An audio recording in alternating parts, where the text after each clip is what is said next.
আচ্ছা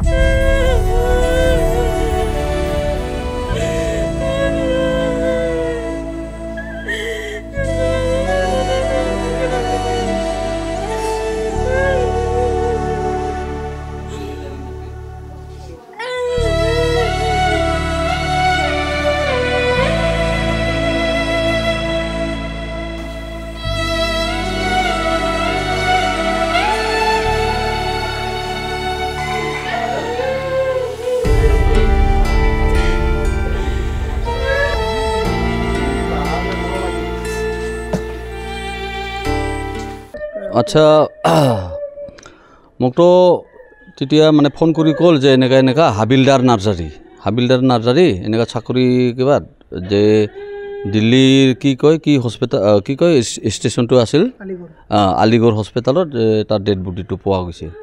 তাৰপাছত আমি ঘৰত আহি খবৰ কৰিলোঁ যে মানুহজন যোৱাকালি ঠিক 8টামান বজাত ঘৰৰ পৰা মানে সুস্থ শৰীৰে গৈছিল, মানে ঘৰৰ পৰা একদম ভালে গৈছিল। যাই মানে ট্ৰেইনত ৰাজধানী ট্ৰেইনত উঠিছিল মানুহজন। ৰাজধানী ট্ৰেইনত উঠি ঠিক যাই 10টামানতো ফোন কৰিছে ঘৰত যে মই যাই আছোঁ বুলি ট্ৰেইনতো। ঠিক তেনেকৈ আজি আৰু খবৰ পালোঁ হঠাৎকে ইমান মানে সুস্থ শৰীৰে যোৱা মানুহজন হাবিলদাৰ নাৰ্জাৰীয়ে মানে তাক বোলে ডেড বডি পোৱা গৈছে, মানে ট্ৰেইনতে শুই থকা অৱস্থাতে। এতিয়া আমাৰ মানে তেখেত কোনো মদ ভাং বা তামোল চিগাৰেট এইবিলাক কোনো নিচাজাতীয় বস্তু খোৱা নাছিল ল'ৰাজন। তেওঁ সময় আছিল আই থিংক 2009 মানত তেওঁ চাকৰিত ভৰ্তি হৈছিল IT কিবা জোৱানত। ঠিক মানুহজন যিহেতু কোনো মদ ভাং নাখায় বা নিচা বস্তু সেৱন নকৰে, ট্ৰেইনতে মানে কেনেকুৱা ধৰণৰ কিবা খুৱাইছে না কি, আজিকালিতো বহুত মানে তেনেকুৱা বাতৰি বা কিবাতে শুনা পাই থাকোঁ।